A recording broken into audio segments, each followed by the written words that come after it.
Sige, if you remember this one, so our division is all about factoring, di ba, nung nakaraan. So sige, recall lang natin paano tayo mag-factor. Paano tayo mag-factor? First, titignan natin ito. Ito nasa taas na part na to. Ano yung nasa taas na part na yan? Ito.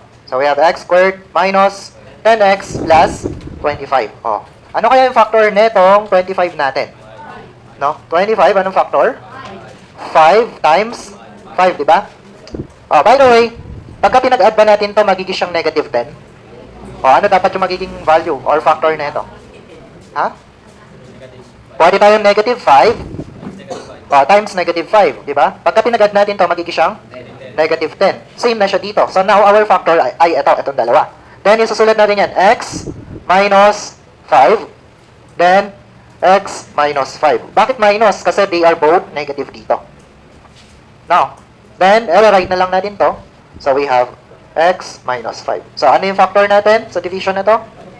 So, magiging siyang cancel lang po. Anong magiging sagot natin dito? Magiging siyang x minus 5. Ito lang ang sagot natin. Alam pa? Sige, now, let's move on to the other part of, division. So, we have division of polynomials, no? So, pero ituturo ko rin sa inyo yung shortcut nito. We have division of polynomials. Sige, i-recall lang natin to. This is actually topic of grade 10, no? Naging grade 10 kayo, di ba? In division of polynomials, ganito siya. Start tayo dito. So, we have x, tsaka, ito, tsaka yan. Ano kaya magiging factor niya? Division din to, Pwede rin natin to i-apply sa, sa division of, Ayan. Pwede natin siya i-apply sa ganito. Sa function, no? So, paano to? Paano kayo mag-divide dito? Natatandaan pa ba to? Hindi na. Again, sa division, we need to have division first, no? So, sabi natin dito, x squared divided by x. Ano makukuha nyo? So, we have x, no? X times x. So, we have x squared. Tapos, minus lang tayo. Tama? So, this is, cancel lang, 0 lang. Then, x times positive 3. So, we have x times positive 3. X times positive 3. Magiging siyang positive 3x. Tama? So, i-add lang natin yan, ma-minus lang natin yan kasi ganito siya. No? This is positive, then may minus tayo dito sa labas, kaya to cancel. No? Tapos, negative times positive 3x, tapos i-add natin sa 6x. So, sabi doon, 6x minus positive 3x. So, this is 3x. No? Then, the same tayo ulit, divide natin siya dito. No? So, divide natin to. 3x divided by x. So, 3x divided by x. Cancel lang natin to. So, this is 3. Diba? Positive or negative? Positive siya, no? This is positive 3. Then, i-multiply natin to. 3 times x, 3x. 3 times positive 3. So, this is positive 9, no? Then, may minus tayo dito. So, this is 3x minus 3x. Cancel lang natin. Tapos, 9. Bring down 9 lang tayo doon. Bring down 9. Ito. 9 minus 9. Cancel lang din tayo. So, this is 0. Remainder, 0. So, ang magiging sagot lang dyan is, sa division na ito is, x plus 3. So, ito yung sagot nyo. Pwede nyo rin naman gawin yung factoring dito Diba? Paano nyo gagawin yung factoring? Pwede nyo siyang isulat ng ganito. Pwede nyo siyang isulat ng ganito, no? X squared plus 6x plus 9. Saan galing to? Ito yung given natin. Ito yan. Divided by x plus 3. Sige, kukunin ko to, Lagay natin dito sa baba. Ayan. Ayan. So, we have factor dito, di ba? So, ano yung factor natin dito? So, ano yung 9 natin na factor dyan? So, 9. So, 3 times 3 is, pagka pinag-add natin, dapat magiging siyang positive 6. So, this is positive 6 din. No? Yung factor na ito is x plus 3. Bakit plus? Kasi positive to. Then, x plus 3 ulit. Plus 3. Then, ito, divide lang natin, rewrite lang natin, x plus 3. Cancel lang tayo dyan, then this is x plus 3. Ito lang, din yung sagot. Tignan nyo. Ito, at saka ito. So, meron pa po bang shortcut dyan? Meron pa. Yung tinatawag nating synthetic division. No? Synthetic division, ito yung topic nyo nun sa akin noong grade 10 kayo. Mas madali yon. Sige, isulat. Liitan ko lang to. So, paano naman yung synthetic division na yan? Ay, masyado atang pangit yung pagkaliit.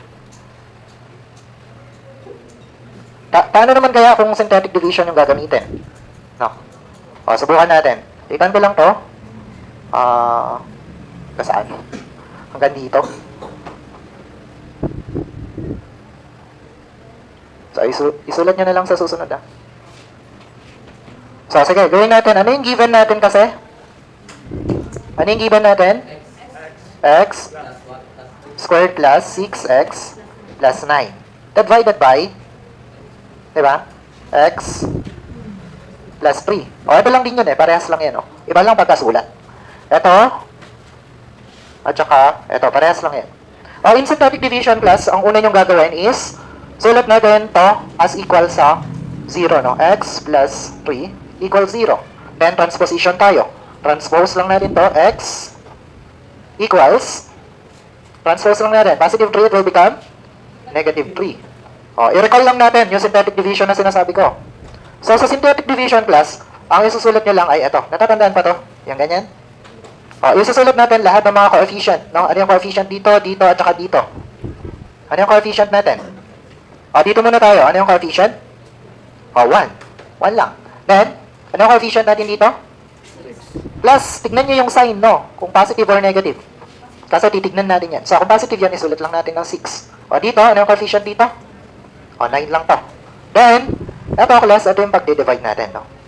So, which is negative 3. So, isulat natin, negative 3. O, in synthetic division, ganito ang forma. O, sabi dyan, we have 1, 6, and 9. By the way, take note, no? Dapat yung power is pababa. No? Ay, ba't 0 yung nilagay ko? May 1 dito, no? Ayan. Dito dapat pababa to 0. No? O, titignan nyo. In synthetic division, ang gagawin natin is, first, bring down lang natin tong 1. O, 1. Tapos, i-multiply natin dito. So, bring down lang tayo. 1. 1 times negative 3. So, this is negative 3. O. Then, mag-a-add na tayo dito. 6 minus yung nakalagay. 6. Dapat plus pa dito. 6 plus negative 3. So, this is positive 3. Then, 3 times negative 3. So, this is negative. Then, 3 times negative 3. Oh, this is negative 9. Then, so 9 plus negative 9 is 0. Ito yung magiging remainder ninyo. No?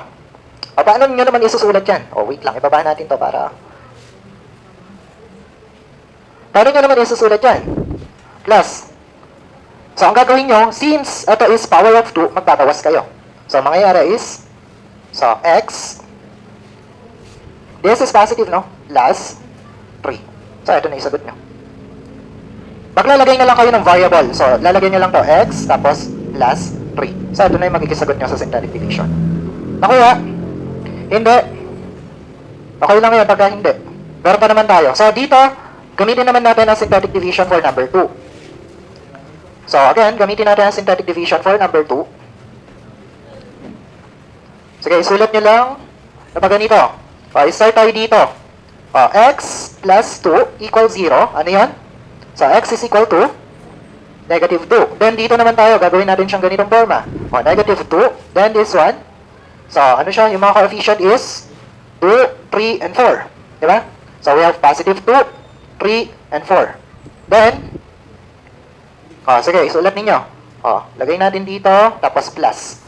Then, paano yung process? Yung 2, bring down lang natin. 2, tapos, 2 times negative 2. Magiging siyang negative 4. So, 3 minus 4 is 1, no? Tapos, 1 times negative 2. Magiging siyang negative, negative 2. Oh, this is 4. Ay, ano? Oh, this is positive 2. Diba? Ginugulo ako. Oh, wait lang. This one is negative pala, no?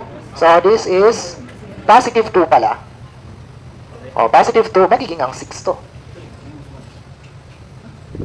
So, this is 6.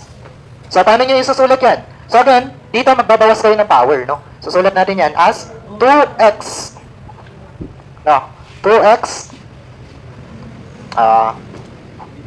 minus kasi to, ano to? Minus ano? Minus, hindi, may x na tayo dito eh.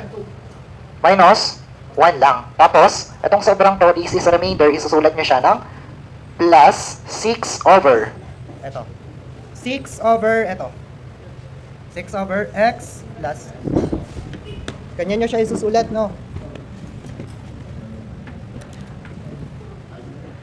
So again, this one is the same. Gamitin natin synthetic division. So we have x, or 2x plus 3 equals 0 lang natin. So para sa synthetic division is, we have, so 2x, ito ilipat lang natin to doon. So it will become negative 3. Tapos, divide lang natin siya ng 2 para makuha natin yung x. So cancel. So x is negative 3 over 2. Then, ang forma niyan sa synthetic division is ganito. So negative 3 over 2. Tapos, ano yung coefficient natin dito? So, we have 1. Tapos, ano kasunod? 4 agad? So, again, ulitin ko lang. Dapat sunod-sunod sa may power, no? Ano kasunod ng 1? O, pwede natin siya isulat na ganito. So, plus x raised to 0. Wait lang. 1 pala, sorry. 1. 0 to. No? Tapos, minus 4. O, isusulat natin 0. Tapos, minus 4. Nakukuha. O, next. Ano gagawin natin sa process na to? Magkika siyang 1. 1 times negative 3 over 2. Magkika siyang minus 3 over 2. Tapos, bring down lang tayo, negative 3 over 2. O, 3 over 2 times negative 3 over 2. Pareha silang negative, no? So, magkika siyang positive. Wait lang. 3 times 3 ba? 3 times 3. 9. O, 9. Tapos, 4 times 4, 2 times 2, naging 4 times 4. Ayan. So, that is 4. Tapos, i-add natin to. So, paano nyo siya i-add? So, sabi doon, we have negative 4. Sulat natin, plus 9 over 4. So, negative 4 times 4. So, this is negative 8, no? So, isulat natin, 9 minus negative 8 over 4. Magkiki siyang 1 over 4. Tama? O, magkiki siyang 1, positive pala ito. Positive 1 over 4. Hala. Okay lang kayo? Ha? Ano? Ayun. Ito, negative 4. Ay, 16 to ah. Ayun, 16. So, magiging siyang negative 9 minus 16. Negative 7 over 4. O, magiging siya negative 7 over 4. Ano ba naman yan? Next, paano nyo siya gagawing ganito? So, magiging siyang x